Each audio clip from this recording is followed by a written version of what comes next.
जी sir, बताइए, नाम बताइए सर। के एम मिश्रा। अच्छा अच्छा, कहाँ से हैं भाई साहब? Mahoba district, Mahoba UP. UP में हुआ से हैं। अच्छा, आपकी जो प्रॉब्लम थी, पहले तो चलो एक बार रिपोर्ट आपकी दिखा देते हैं। एक बार रिपोर्ट आप चेक करा दीजिए प्रीवियस एंड फिर मैं पूछता हूँ आपसे। ये रिपोर्ट दिखा दीजिए कैमरे में। ये रिपोर्ट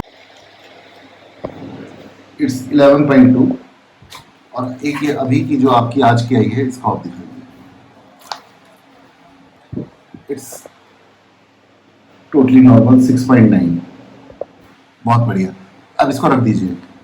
एक तो आपके प्लेटलेट काउंट नॉर्मल आ गए, जी फाइब्रोस्कैन तो बिल्कुल ही नॉर्मल आ गया, जी F3 से F0 पे आ गया। हमें दर्द वगैरह तो कोई नहीं है अभी आपको? नहीं नहीं दर्द नहीं कभी कोई। राइट। एक प्लेटलेट काउंट आपके रिड्यूस हो गए थे, जी 115 हो गए थे, अब 186 है।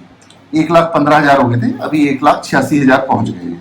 4 जुलाई। तो मतलब ये तो बिल्कुल ही नॉर्मल आ गया, एल हाँ। क्योंकि उसमें आपका डॉपलर कराया था, उसके अंदर भी आपकी कुछ नसें बंद आई थी, जिसके अंदर पता चला था कि लीवर के अंदर इंट्राहेपेटिक वेन भी आपकी बंद थी।